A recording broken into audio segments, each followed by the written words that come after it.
All right, guys, how's it going? It's the Eastbayanglers, and we're out here today talking about Park Creek.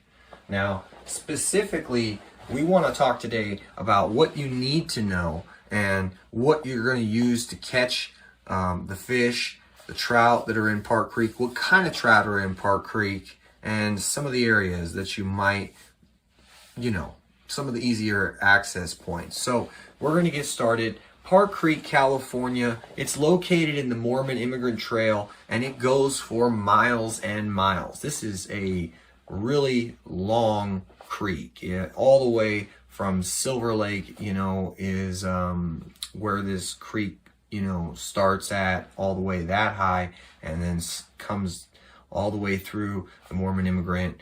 And it's incredibly narrow, but there are deep pockets in there. And this little creek is 100% legit. It hosts rainbow trout only. And these things are feisty. They're colorful. They are really prime examples of what a rainbow trout should look like. Full fin, sharp teeth, all the colors and more. But the only negative about, this particular creek is that these fish really cap out at 12 and 13 inches. I mean, there might be an exception, but for the most part, they cap out at 12 and 13 inches. The good news is there's a lot of them. So, if you guys really want to do well when you go to Park Creek, you're going to want to fish spring, you're going to want to fish summer, early summer, spring, sometimes maybe some other times of the year just for fun, but those are the main periods of the year that are going to be, on fire. And on top of that, guys, when you're at the creek, you're going to want to fish flies. You're going to want to fish small spoons, micro spoons, and some spinners. We're talking 132, 1/16, 1/8 ounce, that small. And the flies, you're going to want size, 10, 12, 14, 16, and 18. You're going to want small flies, small presentations, small fish. These are wild rainbow trout, so they want natural presentations and natural baits. Now, although these fish are wild and extremely smart, they're all competing for what little food there is. California itself is in a terrible state.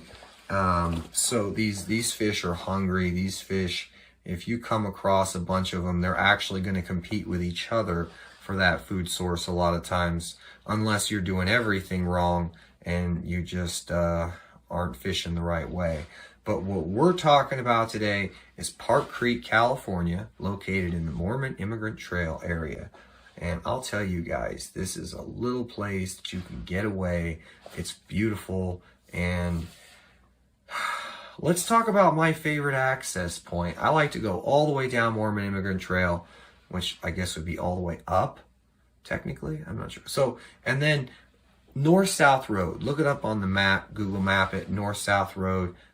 You might not be able to. You might have to, well, you can Google Map it, but you might have to zoom in. It's toward the end when you're almost at Highway 88, and it's on the right-hand side. It is really one of those things that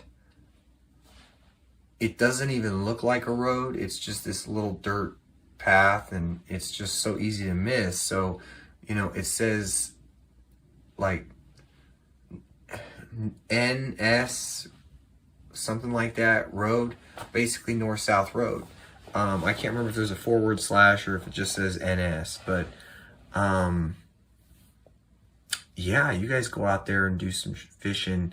It is really good. You take a right on that road and you're going to immediately hit a bunch of creeks, but you're not going to want to fish right away.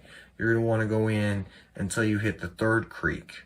The third creek in and further, the fishing will get better and better as you go deeper and deeper into the Mormon Immigrant Wilderness.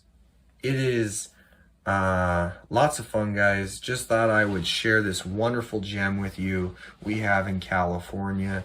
We only have a little bit left, so we got to try to protect it. In general, catch and release is great, This creek has a bunch of fish, so keeping them isn't a big deal, but remember, just try to pinch your barbs so that, you know, the fish that get away and the fish that you decide not to keep, that they have a chance at surviving. A lot of times people don't realize, you know, they're very vulnerable after being caught. And a lot of times your hook can hit an artery in the fish. A lot of times with trout and other fish, the arteries aren't always in the same place they would be in the human body. They're in the head or somewhere in the, you know, in the facial area. So really keep that in mind, guys. Bring a net and just give these fish a chance to survive. If you know, they're too small, or you're just wanting to let them all go. So we covered everything you need to know, but you know, we're gonna probably, I guess we should just cover a little bit about some of the colors you want to bring for flies. I would go, you know, black, olive, brown, blue, and also yellow, and then also maybe like a bumblebee pattern or a caddis. But other than that, guys, you know, nymphs work well. Other than that, guys, I hope you enjoyed this video. We're trying to help you guys get on fish. California's overpopulated. Just getting away is special. Catching fish, getting away at a little creek is awesome. So guys, this is for you. Go out there, get some fish. It's trout season anyway. Get on some, and like, subscribe, comment below. Thanks for watching.